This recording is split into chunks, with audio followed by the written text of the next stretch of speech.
Hi, welcome back to my channel. Today it's a bit of a miserable day outside here in Ireland, but there are still jobs to be doing in the garden.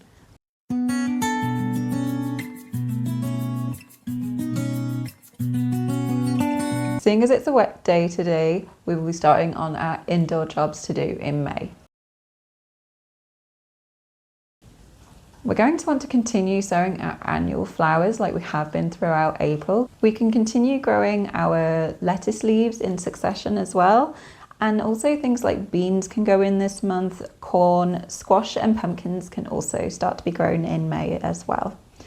As our seedlings are growing, we are going to want to continue to prick those out and pot them on to ensure that we have healthy plants ready to go outside. Tomatoes and cucumbers will start to get larger this month, so if you're having them in your polytunnel or your greenhouse, you're going to want to give them a bit of support and continue to water them quite well to make sure they grow into healthy plants and give lots of fruit later in the season. Even in May, we need to keep ventilating our polytunnels and our greenhouses. We need to be wary of the fluctuating temperatures that continue to go throughout May. So ventilating during the day, but also if the temperature drops, closing them up in the evenings as well. Another thing to do in our polytunnels and greenhouses is to keep an eye out for pests, which will start to appear around this time as we're growing more and more plants, and those plants are getting larger and healthier. I've already discussed how I deal with slugs and snails in my garden. I may do a separate video discussing the pest control methods that I use. If that's something you'd be interested in, let me know in the comments below. Another indoor job is to continue to water and feed our houseplants. Now, even though it is getting warmer, you're still going to want to try and do the finger test with your indoor plants. So you basically put your finger into the soil of the plant pot of your houseplant, and if you pull your finger out and there is soil on there, it feels cold and potentially a little bit moist, that plant is absolutely fine. It does not need watering. However, if you pull your finger out and it is dry, there's not really any soil stuck to your finger, and it doesn't feel moist at all, go ahead and water that plant. Underwatering is always better than overwatering when it comes to your houseplants, as it is very easy for them to rot from the roots if they are overwatered. So be a bit careful when it comes to watering them, okay? May is also a good time to repot any houseplants that have become a bit root bound. So you can pot them on, put them in a pot that is maybe one and a half times larger than the previous one, give them plenty of fresh potting soil, give them a bit of a feed, and they'll be super happy houseplants. Also, another little job to be doing is to keep the leaves clean on your plants. Things like the Swiss cheese plant, monsteras, and other plants with large leaves can accumulate quite a bit of dust. So yeah, just give them a wipe down with a damp cloth, and they'll be looking refreshed and much healthier. Okay, moving on to our outside jobs. We're going to want to continue to harden off those young plants and seedlings to get them used to being outside if that's where they are going to end up. If you're putting them out before the end of May, you can still use a garden fleece to protect them from any cooler temperatures overnight, just to make sure that they are protected if there is a frost. May can sometimes still be a little bit risky for that, but if you use a garden fleece to protect them, then your young plants should be fine. After the last frost has passed towards the end of the month, you can start planting out your summer flowers such as sunflowers and cosmos. Also, your summer bulbs such as canna lilies and dahlias can start going outside as well. And you can start preparing your summer hanging baskets as well. I like to use quite dangly plants in my hanging baskets because they tend to be quite high up. I love something that kind of cascades down. Ivies are really lovely for this. I absolutely adore using creeping jenny because it's such a vibrant colour. And things like nasturtiums as well can really make an impact in hanging baskets. Bright flowers such as violets or violas are also very good. Petunias and them sort of things can also go in, and just anything that is vibrant in colour is wonderful in a summer hanging basket. In the hanging baskets I've done this year, I've also added calendula, as it's a beautiful orange flower. Now, I also consider where I'm hanging my hanging baskets. I hang them on the front of my house, which is green.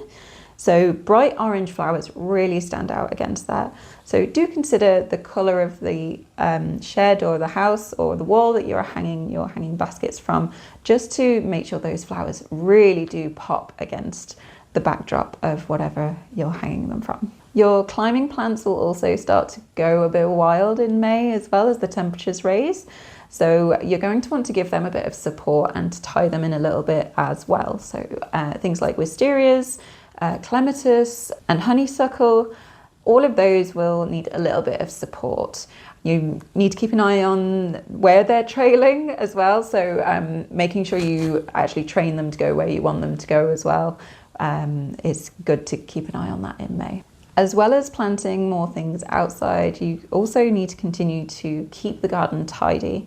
So cutting back a lot of those faded spring flowers, things like your spring bulbs, you can start to cut back those sort of dead-headed stems, but try and leave the leaves, as that will help to give energy back into the bulbs so that they flower beautifully again next year.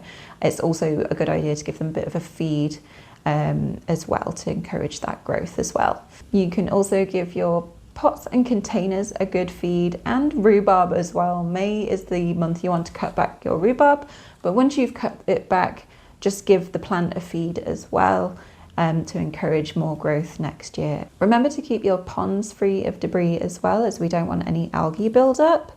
And also remember to keep regularly weeding in your garden. Now, weeding is the bane of every gardener's existence, but is a necessary job. If you have a large garden or a large area that you do weed regularly, try and break it down into smaller sections so you don't get overwhelmed with the amount of work that needs doing. Some tips that I find useful when it comes to weeding: you can hoe on dry days, and that is super, super useful to do. I prefer hand weeding personally, as I find hand weeding is easier to remove difficult root systems on certain weeds. So things like dandelions and docks have particularly long and difficult tap roots to remove. So I find just using a trowel to remove those helps me get that weed completely out of that area. Trying to remove your weeds before they set seeds is also very important to help prevent more weeds from spreading in that area. So trying to weed earlier in the season rather than later will definitely help you stay on top of the weeding. I always feel that weeds are just plants that are in the wrong place, as they're often where you don't want them to be. But there are some weeds that are lovely to keep, such as the daisies, the little daisies, and actually dandelions I don't mind, because every time I pull them up, my hens have them and they love eating the dandelions. So if you can handle having a few weeds around the garden, that is absolutely fine. Other little jobs to be done out in the garden can also be things like thinning out your carrots to ensure they have enough space to grow into good, healthy crops. Cutting back on the strawberry runners can ensure that there is a good fruit production rather than a growth production. And also pinching out tips on fuchsias and sweet peas can help those plants bush out a little bit more and produce more flowers. At this time of year, you can also take cuttings from hyssops, rosemary and thyme, as well as dahlias, fuchsias and pelargoniums. Before you trim or prune any hedges or shrubs in your garden, just check if there are any nesting birds in them. You don't want to disturb them, as they will be raising brood at this time of year. So you can give them a little more time to let the brood fledge from those nests before you start pruning around those areas. May is also a good time of year to clean any bird feeders or any bird baths that you have, so that they're fresh for the summer months. And you can also start to do things for the bugs and the insects as well. You can build little bug hotels or areas that would be bug friendly, such as piles of wood, areas where sand can be, as some bugs do prefer to bury themselves, or just leave an area to go a little bit wild. So just let the natural weeds and flowers and everything that would grow in a certain area just grow naturally and let it go a little bit wild. It can look really beautiful and just attract so many pollinators and insects to your garden. It can just be in a small corner that you maybe don't deal with very often or don't want to deal with, but it can be super beneficial for those insects that you really want in your garden. And also pollinator friendly plants can also encourage these insects and pollinators into your garden as well.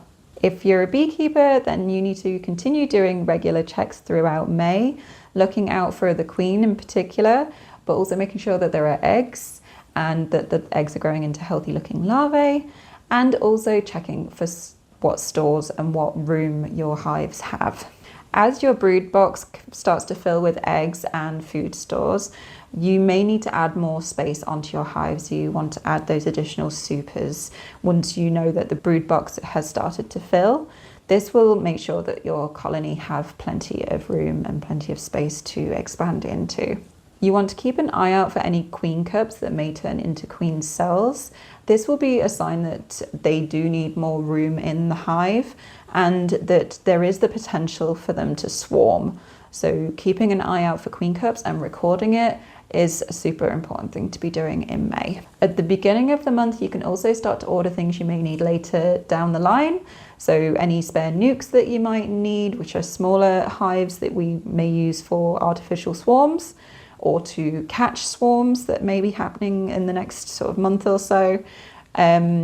Additional supers, if there's going to be a good honey crop, you need to make sure you have enough supers to put on all of your hives. And just making sure that they are all prepared and ready to go. You may want to bring a couple of those out with you during your checks to make sure that they're at hand, so you're not running off with an open hive to your storage area to get those bits and pieces. If you have put supers on your hive and they are already starting to fill, once a super is full of capped honey, you can remove that and replace it with a empty one. Now, I tend to move over maybe 1 or 2 frames of honey, maybe that isn't fully capped, just to encourage the bees to keep going up into that super and to draw out the frames that may not be drawn out and to continue to put honey in those areas. But May is definitely the main month you want to be keeping an eye out for signs of swarming. Okay, I think we've covered everything this month. If you can think of anything else that you are doing in your garden this month, just leave a comment down below and we will catch up with you next month. Thanks, Min.